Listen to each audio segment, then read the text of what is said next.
And my name is Marwan Khouri. I'm the moderator today, and allow me to start. Let me introduce our panelists, and let me start by the Minister of Tourism of Cyprus, Your Excellency, Mr. Savas. I will introduce His Excellency, Mr. Munir Nassar, Minister of Tourism. Thirdly, Mr. Adel Amin, who has spent his life in tourism. Hotels, tour operators, he has been there all the time. And the last job he had was Deputy Managing Director of the Jordan Tourism Board. Hello, Adel.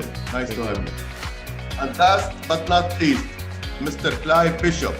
And you are the principal of Blue Skies Consultancy Group of the UK, and you are an international tourism consultant and an expert in Europe. Welcome, and we're glad to have you with us, and your input will be much appreciated. Thank you. So, Your Excellency, Mr. Savas, and you are going to tell us, if you don't mind, what measures did your government do to support the tourism sector in these difficult times? Thank you, Mr. Khouri. Can you hear me well? Yes. Yeah. Good. Well, first of all, I'd like to say a very big thank you for this invitation. It's a massive honor for me to be amongst you. And I just want to say that I have been to your country 3 times since I got this position. That's how we met with my dear friend Adel. I think you have a beautiful country, fantastic people, incredible food. And I think Jordan is one of the gems of our region. When all of this started, first of all, let me say that Cyprus was one of the strictest countries in the EU. We hope to open 1st July. Okay, the airport will open a few weeks earlier, but hopefully the destination will be open 1st of July. And this, hoping that things are going to be fine and we will start having some revenue again in July. So in terms of businesses, our first intention was to help the liquidity of these businesses.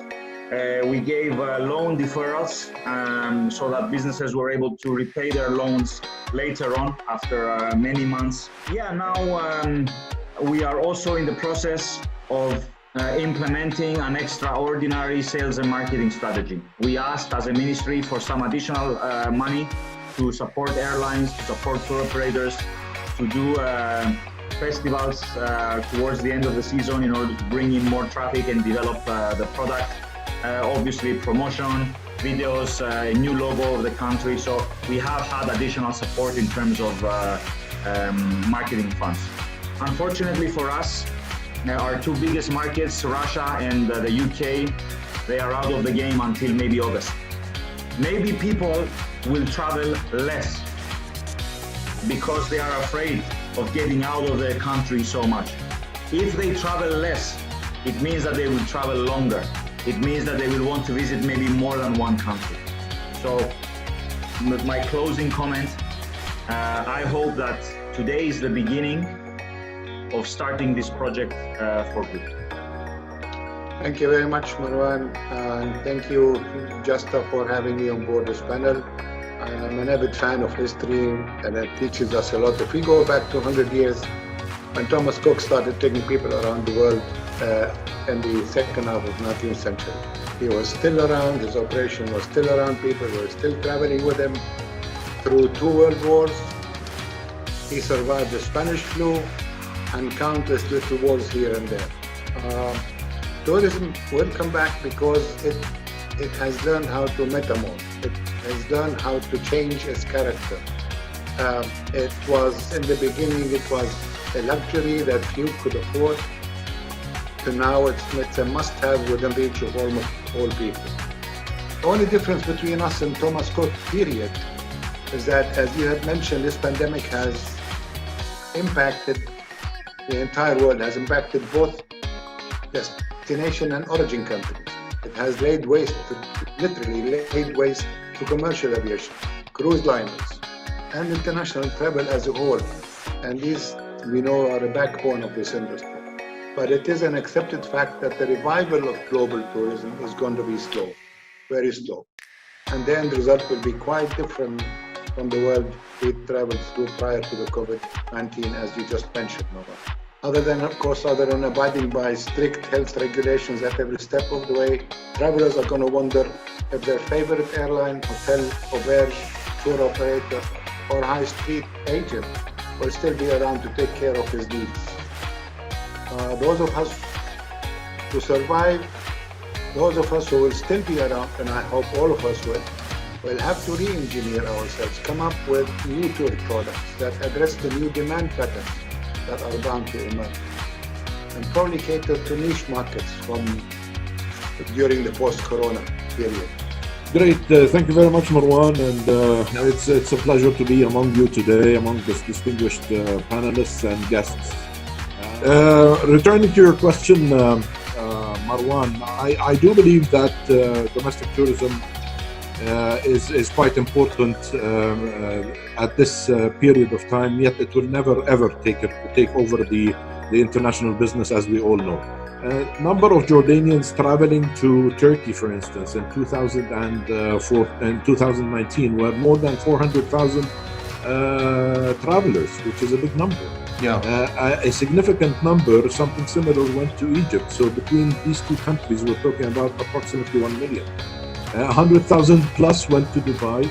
Around 20,000 went to Cyprus, if I'm not mistaken, Your Excellency. There is a fact we have to admit that this pandemic had and will still have a huge economical impact on people, where they might reconsider their priorities. So tourism might not be among their priorities on top of their list. Some governments stepped in to subsidize the prices of suppliers to make it more affordable, so that the people can enjoy their vacations or their summer holidays or whatever, by reallocating certain amounts of money and to support and to subsidize. But there is something very important here. This should not be on behalf of promoting your destination worldwide, and this is going to be soon. On the contrary, you have to increase your budget, because I believe that as we speak now, certain countries, as His Excellency Savas mentioned, as His Excellency Munir mentioned, there are countries opening up today. Tour operators have to be a little bit as well creative in their wrapping up certain package for the locals. It's not a picnic type of trip as it used to be a couple of years ago through a national program. It's not about having people on a bus, taking them, visiting a site, having lunch and bringing them back. I mean, what would the service provider really benefit from, like hotels, like tour guides? So it has to be a full package, quite creative in presenting it to the market. As for international tourism, I do believe that after the domestic tourism, I think we at the same time have to be looking into the regional tourism, regional markets as well. One of the experts I heard the other day said that science is dictating politics these days. It is true, but I would like to add on top of that is that decision makers are reshaping our day-to-day life at the moment, the life of people and the life of travel. So the challenges we face, whether it's regional or even international, is what are those markets, the feeder markets as we name them? What policies are they doing? What policies are they taking? When will they open up? When will their airports open? Where would they allow their travelers to travel to? What about our own policies? When are we going to open up? Whether it's Jordan, whether it's Cyprus, whether it's any destination here I'm referring to. Will there be any rapid COVID-19 tests at the borders and the airports in order to make sure that people are not really infected? Are there going to be any documentations being asked ahead of time, whether when you apply to a visa or upon arrival, that proves that you are COVID-19 free? Will travelers, and this is quite important, will travelers be quarantined after traveling or returning? I mean, if I will be traveling to Cyprus and then I will be stuck there 14 days, or coming back to Jordan and I have to be stuck another 14 days, this is a hassle. I don't think that people will be excited about this.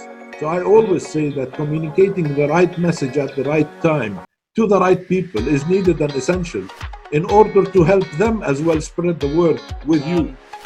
I've been dealing with development programs on behalf of donor agencies like the CBI, the Netherlands, Swiss Contact from Switzerland, GIZ, and lots of others, as well as some private sector direct programs that we've been running, and that's over the last 12 years. And so I want to try and give you a neutral perspective on what I've been working with now since early February. COVID-19 started making a big impression on the tourism business out in Southeast Asia, and that's when I started working with, okay, what is going to happen? What do the private sector need to do? And it has been predominantly the private sector that I have been working with. And that's then replicated as it's gone through to the other markets. In fact, I was out in Jordan in February with a colleague I see who's online, where even those conversations when we are talking about the package travel regulations and GDPR and things like that, people were still asking, what do you think's going to happen? Let's face it, your international market is gone, all right? It may be gone for some time. Some of that's to do with the end-to-end health concerns, which could be not to do with Jordan, but people worried about traveling to Heathrow Airport in London, going through Heathrow, okay? Then they're flying to Jordan, and then everything else. There's going to be some of those concerns. It's already been mentioned about the fact that, are there going to be any quarantine processes? At the moment, I was due to go to Spain. If I did fly there, because my low-cost carrier says I can, I'd end up going to 2 weeks quarantine, and then when I get back, another 2 weeks here, so 1 week equals 5. So, you know, what else is there going to be happening? It will be domestic, then regional. Why regional? Because it's easier to get to, and also there's a far greater trust with neighbouring countries than there are with far-flung countries. The mass market is gone, okay? It is going to be gone, they reckon, until about 2023. But that is assuming that the mass market will come back, and I'd like to come on to something else on that later. So with airlines, they've talked about, do we leave the middle seat out? Now, I don't know what Royal Jordanian is going to do. I don't know what British Airways is going to do. Virgin is making speculation about flying back to Israel soon. When soon is, I haven't seen so far. But even talking to someone like the CEO of Kenya Airways today, they said that they will be starting operations in June, starting with domestic, then gradually working regional, and then working international. And the future for next year and the year after will be a slow to medium growth in the tourism markets, especially on long haul. It's going to depend on what flights are operating. Are the low-cost carriers going to be operating? And it's going to mean major changes to everything that tour operators and even hotels do there in Jordan, okay? Someone has globally, well, not someone, we know what it is, has actually pressed the reset button, and effectively, in many ways, all your companies have suddenly become what some people call a startup. You've got to rethink what you do. You've got to rethink how you do things and when you do things. And part of that is going back to, do you have a marketing plan? Do you have a business plan? How many staff do you need? What investment will you need in technology? Okay? Because technology is going to play an important role. It already does, but it's going to increase. One very, very important one, and I see that we have Debbie from Fin Partners online as well. Very interesting on that, so as well as for Lauka at the CBI. There's most definitely going to be probably a faster growing trend towards sustainability and responsible tourism, especially as people are more health conscious and more aware of what's going on. So for Jordan as a destination, you really do need to start looking at more into what can you do to make your programs more sustainable, looking more at community-based tourism. This is not about the mass market, but this is about making people aware of how well you can do things throughout the whole value chain. And also there will be a bigger increase in